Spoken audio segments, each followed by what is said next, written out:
We've seen an unusual amount of Iranian nationals trying to sneak in through our northern, not southern border, because President Trump's policies have closed the southern border. The amount of influx we see and the amount of connections we have when we capture the people that they have direct ties to the IRGC, which the IRGC is not the regular army of Iran. The IRGC is the true believers of this radical regime. America, Iran packed the World Cup travel group with a lot of extra people. And those extra people, when DHS ran their names, came back connected to Iran's terror army. The man Iran called the president of their own soccer federation. He never boarded that plane. So what was Iran really trying to pull off? And why did they try to use the northern border, the Canada side, instead of Mexico?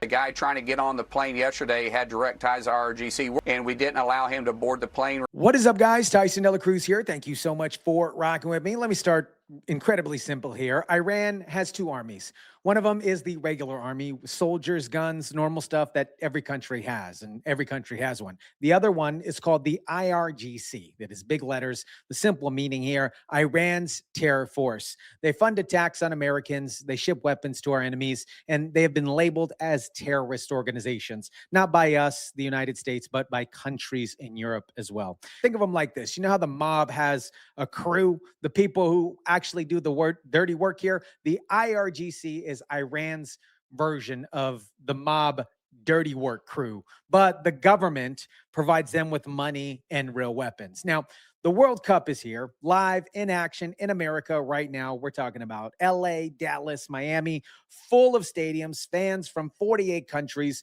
one of the biggest soccer events in the planet. Iran's team is playing, and Iran, they apparently saw the door. The biggest soccer teams travel with approximately 120 people. We're talking about players, coaches, doctors, the video guy, the water guy, the towel guy. It is a massive, very big group. And when that big group shows up to a massive sporting event, they blend in. And that's the whole point here. Iran tried to stuff extra people into that group, people with no connections to soccer. Watch what they actually tried to do.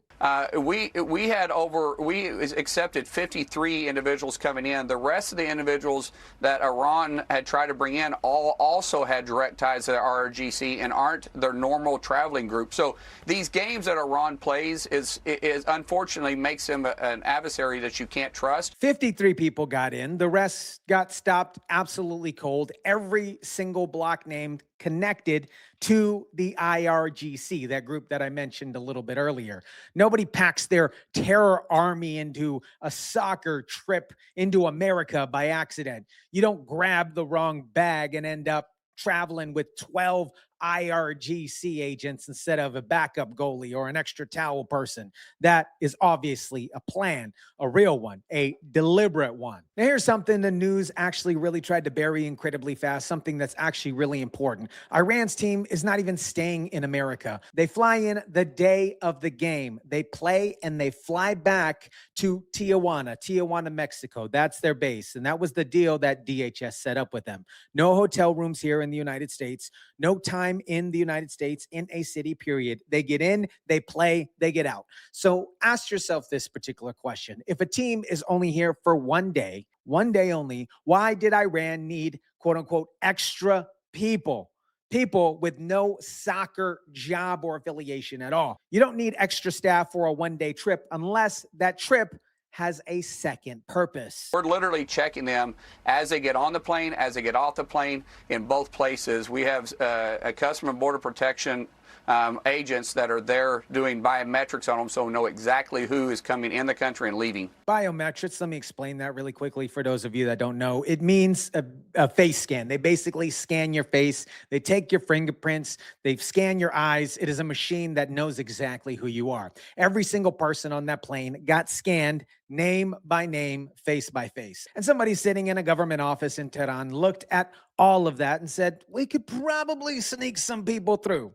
It's not a very smart plan. That is absolute arrogance here, and the arrogance got them caught at a gate in Tijuana. The Football Federation of the Islamic Republic of Iran vehemently denying these claims, asking for documentation and evidence, calling it a blatant and undeniable lie, adding, quote, "This claim is so baseless that its proponents know very well that such an incident did not actually occur. Let me translate that in simple terms. We want paperwork. DHS has the paperwork. This didn't just happen. The man is still in Tijuana. Iran doesn't run a boarding gate. America does. Tehran can call it a lie all day long and all that they want. The gate is in Tijuana.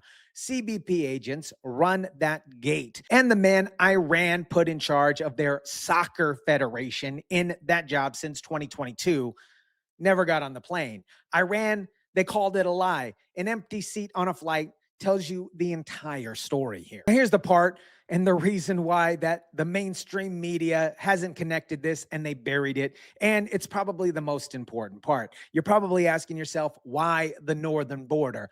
Iran is not just using a soccer team as cover. Iranian nationalists, most of them connected to the IRGC, have been showing up at the Canadian border, not Mexico, Canada, daily.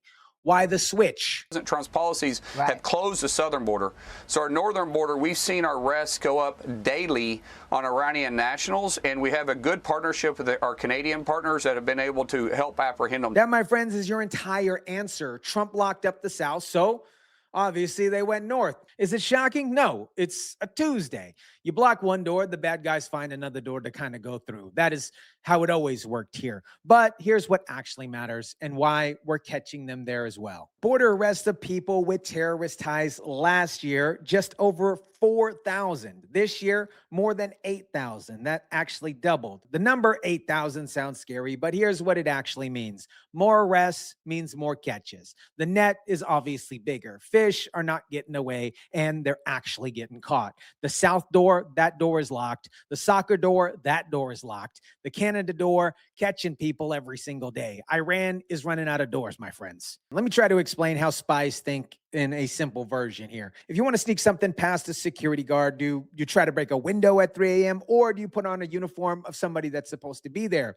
You wear the uniform every single time. You don't break a window. That is what Iran actually tried. The uniform was a World Cup badge. The plan was to look like team staff and be associated with the team and get into an American city, go where they need to go and do what they need to do. It was smart, it was clean, and it almost worked. But our DHS stopped him. If DHS was not standing at the gates in Tijuana running biometrics on every single face, they probably would have slipped through. You know, this would be certainly one of the easiest, cleverest ways to get people in the country is say they're part of the soccer team. And the World Cup's important. I'm not trying to diminish it, but national security is so much more important, particularly in this day and age with what's going on with Iran. The IRGC is trying to blow up the peace deal. Here's the backstory. Right now, at this exact moment, or at the time of recording this video, the U.S. and Iran are working on a deal to end the war. Paperwork is being written up, talks are happening, and the IRGC, obviously, they don't want peace. Why? Because if Iran makes peace with America, the IRGC loses power. And when they lose power, they also lose money, and they also lose their reason to exist. So what are they trying to do? They're trying to get people inside America during the peace deal talks to potentially cause problems. I got to say that for the YouTube purposes, in hopes that the deal falls apart. The IRGC then stays powerful. A soccer jersey was never about soccer. And after getting caught, Iran filed a complaint. And they filed that complaint with FIFA. FIFA is the soccer organization. Iran's government, whose IRGC connected officially, got blocked by biometric scanning at the border gate in Tijuana, Mexico, filed a formal complaint with the people who actually run the World Cup. When you have no more moves left, apparently you got to call FIFA. And that's, my friends, that's what losing looks like. America, after the LA game, Iran's soccer team left a handwritten note in the locker room. They thanked the city, they thanked the fans, and that, I guess, is kind of kind, right? The soccer team is not the villain. The players came to play soccer. The fans who cleared vetting got to watch some soccer. This is what the tournament is about. The IRGC here, you guys, is the villain. Tehran's regime is the villain, not the people in the soccer jerseys. But that polite note does not mention the man who never boarded the flight. It doesn't mention the extra names that DHS blocked at the gate. It doesn't mention the 1,000 terror-tied arrests at our borders just this year. You can write a thank you note all that you want. Mullin is still reading over every other document Iran handed him. You don't pack your terror army for an away game by quote-unquote accident. Iran knew exactly what they were doing, and so did Mullin. Let me know what you think about this. Drop it down in the comment section down below. Smash the like button if you kindly would. Share, subscribe, and as always, guys, I'll catch you on the next one.